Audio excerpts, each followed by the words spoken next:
Welcome to this video. My name is Alex, and in this video I want to talk about why I didn't want to study philosophy.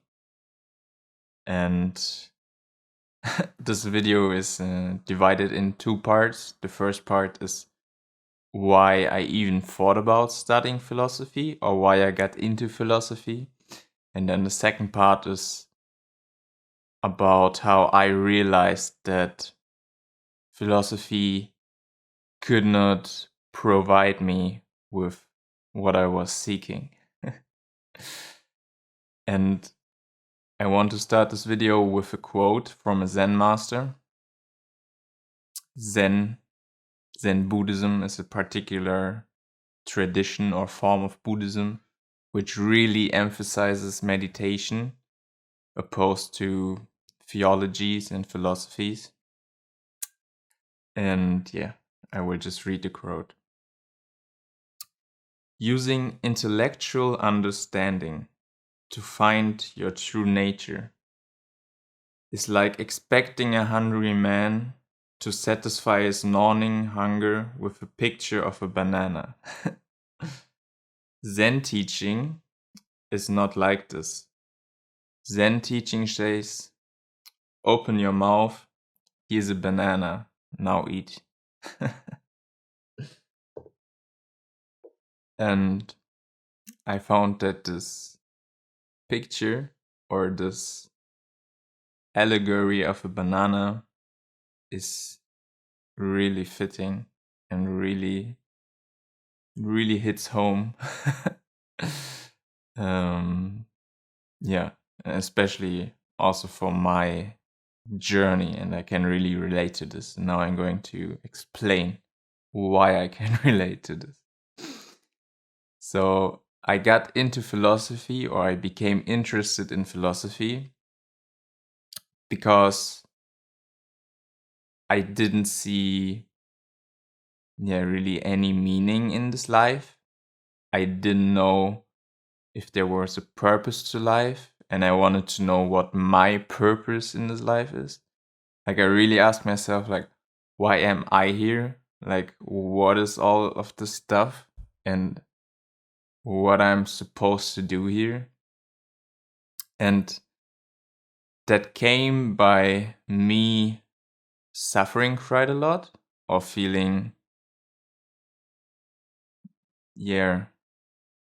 unfulfilled, or that I was lacking something, in part due to my childhood and always getting this feeling of, or getting told to, you need to do more, you need to perform, you need to get good grades, you need to cut your hair, you need to lose weight, you need to do this and that. And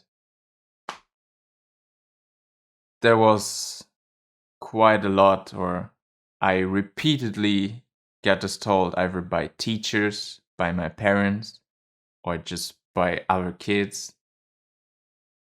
And so eventually in my teens, in my late teens, when I became kind of more conscious and I started to reflect on myself and how I was feeling, I just didn't know what to do with myself. Or I also didn't understand what other people were doing, because due to repeatedly getting told what to do and that I need to perform, I started to see this performing and all of this working, and I didn't know for what. I felt it was pretty meaningless and superficial, especially all this working for money and fame and status and all of these things. And myself, I also get trapped in this kind of thinking for some time, where I thought like, okay, now I'm just going to show everyone how great I am. But then I also saw how futile that was. And I really just didn't see any meaning in life. And then I started to, kind of slowly get into philosophy in order to find some answers to, to see like what's going on? Like, does anybody know what's going on? Like, apparently, like, all these philosophers had like the same questions or the same thoughts and the same struggles, so maybe they knew what's up. And then at first I kind of, or my entry into philosophy was Albert Camus, a French philosopher, and he's kind of known for absurdism, or for his statement that life is absurd, that it isn't supposed to make sense, or that it obviously doesn't make sense, but we still need to, yeah, imagine ourselves happy, which is kind of his answer in The Myth of Sisyphus. It's a book where he describes like this suffering of life, this uphill battle from the myth of Sisyphus, who's a guy in a myth who's like constantly trying to push a rock up a hill, and then the rock just falls down to the hill again, and then he needs to do this again and again, and he's damned to do this for eternity. But yeah, he didn't provide me like with anything I could really work with, because like he says in the book, we need to imagine Sisyphus as happy. I was like, okay, like, how do I do this? And obviously I'm not really happy, so it doesn't really work like to constantly think that I'm happy, because that's not resolving like my suffering and my heart's yearning. And then I got into another French philosopher named Jean-Paul Sartre, and he's famous for existentialism, which I also quite like, because it just says it's not about, life is not really about finding meaning, it's just about creating your own meaning and taking responsibility for your life. And then I also got into phenomenology from Martin Heidegger, Husserl, and other philosophers, which is more about direct experience and making sense from life or through life by experience something. Like, kind of like this, but it's a little bit more complicated than that. And yeah, I don't need to talk about all the different philosophers or theories I get into, but what I eventually came to realize is that I had this yearning, this hunger, like the man in the quote from the Zen master. And yeah, I was constantly looking for answers and theories, but these theories, like, they couldn't really provide me anything. And what I also realized is that I was approaching life and my suffering only through my intellect, through my reasoning, through thoughts. And I also realized that no theory ever could be completely logically sound, because there are a lot of paradoxes in life, and there are a lot of philosophical problems you get into and dilemmas that you can't solve. For example, like, if God created the world, then who was it that created God, and why is God just existing? And if you say something else created God, then you get into this infinite regress. And all problems like this are there. And I was like, okay, what the fuck? Like, it doesn't really seem to make, like, anything doesn't really seem to make sense from a logical side or logical point of view. And I also asked myself, why am I even like seeking something, or why do I like even think, or why do I even have this feeling that there's something lacking for me? And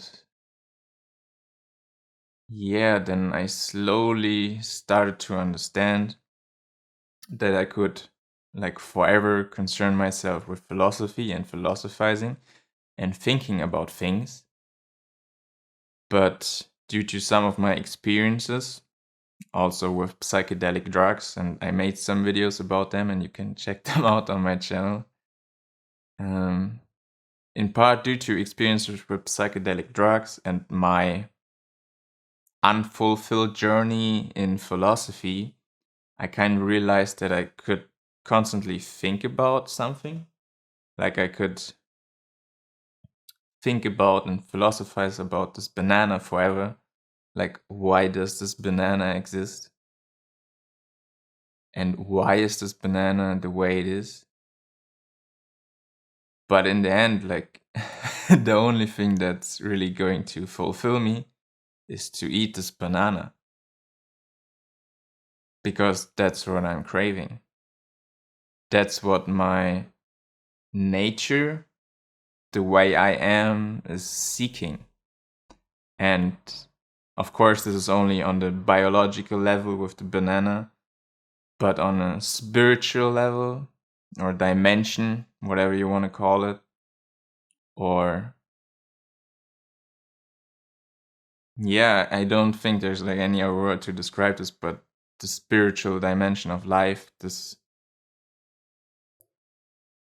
higher dimension of life, this dimension of being, not thinking, feeling, whatever, just the kind of the deepest dimension of life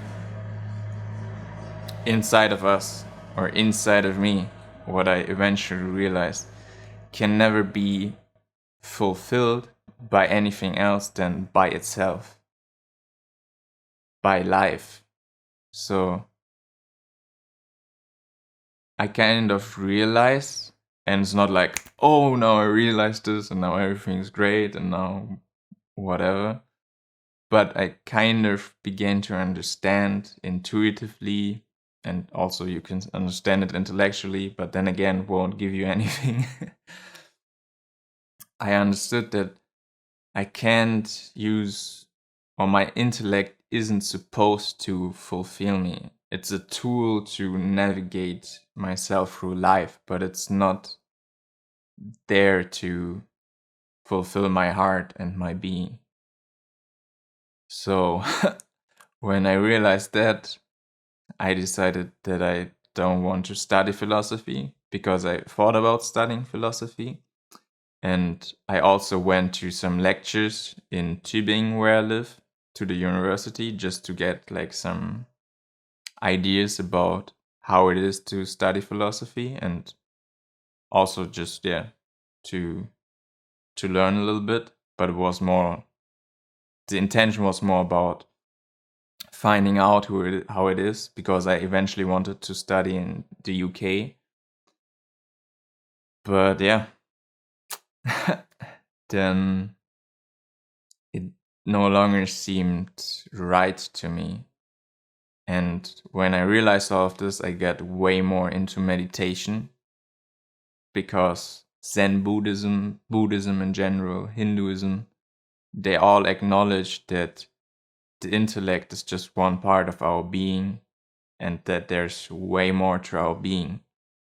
And what I also found so great about Buddhism, Zen Buddhism in particular, that there are actually practices, that there are actually things we can do to deal with our suffering, to hold our suffering, to experience our suffering, to transform our suffering, and to find clarity and freedom in our life.